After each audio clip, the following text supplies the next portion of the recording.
I forgave you all the debt because you asked me. Should not you also have had mercy on your fellow servant, even as I had mercy on you? Words taken from our gospel today. In the name of the Father, and of the Son, and of the Holy Ghost. Amen. Today we shall consider the virtue of forgiveness or mercy. In our parable today, the second servant owed the first 100 denarii, which is valued at about 100 days of work, about 4 months' work, not an insignificant sum. The first servant, however, owed the king 10,000 talents. Just 1 talent was worth around 6,000 denarii, which is about 20 years' worth of work. To pay off the whole debt would have therefore taken 200,000 years of constant labor. To put that in perspective, if he had been working from the time of Christ until now, he would only have paid off 1% of his debt. What our Lord means to tell us is simple. The debt of a fellow servant, the debt that a man owes us, will only be some limited amount, even if it may be significant to us. But the debt that a man owes God for the forgiveness of sins is infinite. Every man with the stain of original sin, or who has committed even one mortal sin, no matter how secret or harmless it may have been to others, that man is condemned to eternal punishment in hell. The Scriptures and the saints speak of the fires of hell. As to be burnt in this life is one of the greatest pains. Those who doubt this are free to put a finger in the flame of even a small candle and see how long they can endure it.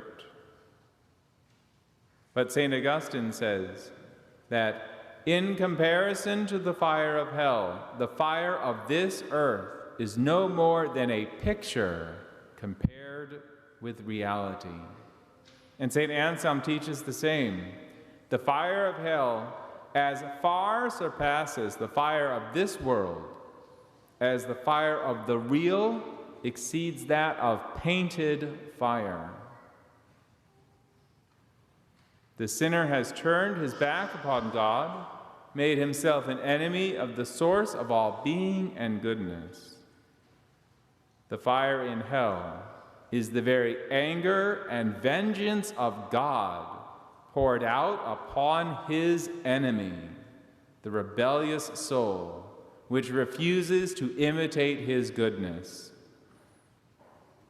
The fires of hell burn even in the heart and mind of the sinner, a soul burning with hatred towards God and all that is good, an unquenchable anger which consumes the sinner for all eternity, without the slightest moment of reprieve or relaxation. Is it any wonder that this is also the portrait of the soul of the vengeful man? For the man who fills his soul with anger, hatred, and revenge in this life is in reality simply preparing it for hell. St. Basil says that there is no difference between the soul of the angry man and that of the demons. And St. John Chrysostom says, nothing whatsoever does God so hate as the remembrance of past offenses and fostering our anger against another. This sin is more grievous than any other sin. In proof of this, see how quickly the Lord's attitude changes towards that first servant. Initially, he shows him the greatest kindness, sympathy, and indulgence. He doesn't simply mitigate the debt, doesn't simply allow the servant to work it off over, 100,000 years, but forgives it entirely, wipes it all away, as God does for every repentant sinner in confession, freeing the very worst of all men in an instant from the dread punishment of an eternity in hell. That when he sees this same servant hold on to another's debt, trifling by comparison, he does not see his reflection in this servant, but rather his opposite, his enemy, and so calls him wicked servant when he condemns him to that same hell he had just a moment ago freed him from.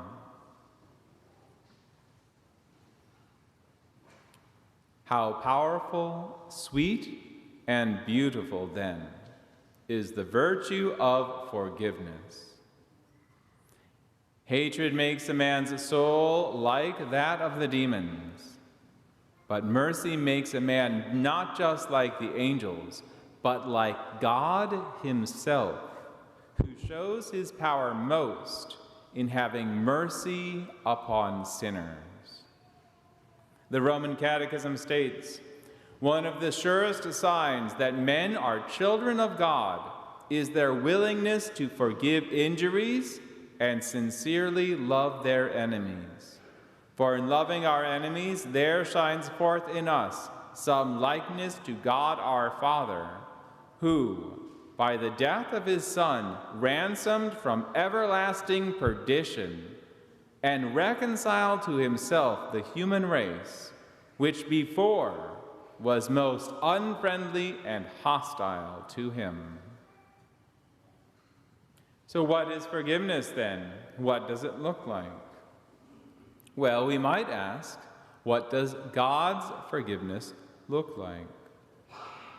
What does it look like in the confessional? First of all, God's mercy takes the form of prevenient grace, of grace that he gives us beforehand while we were still sinners and opposed to him, before we had even turned back to him. The grace is given to us that we need to repent. Just so must we forgive those who have wronged us even before they recognize their wrong and seek our pardon. The soul of the merciful man anticipates the conversion of his enemy. He desires what is good for him, not what is evil. And he looks forward to the time that they will be friends. Indeed, hopes to meet him in heaven someday and be perfect friends there. When God pardons our sins in confession, he takes us back as his children, restores our inheritance, as well as all the merits we have earned in the past. Just so, the merciful man should think of all the good that his enemy may have done in the past, and thus somehow in his own mind seek to restore merit to him. But doesn't the penitent in confession have to make satisfaction for his sins in some way? Yes. And so it is not at all opposed to mercy to seek reparation from one who has harmed you. Nor must we ignore reality. If our enemy is still clearly intent upon doing us harm, we should wish for what is truly good for him, his salvation, and the help that he needs to attain it, while we can recognize that sometimes his restraint and his temporal punishment is exactly what he needs. In short, you can still be merciful if you pursue justice against one who has stolen from you or harmed you, for you have a right to what is yours, to your health, your property, good name, and so on. And because it is good and salutary for the sinner to make some kind of satisfaction for his sins.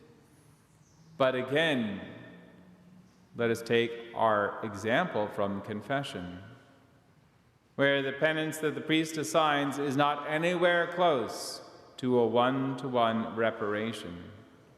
but only some small participation in it. Simply because we may seek just punishment for our enemies does not mean that we always should.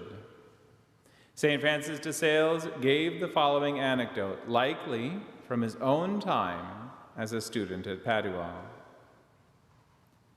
There were a certain number of students at the university who had started a wicked game of prowling the streets at night and challenging passers-by with "Who goes there?"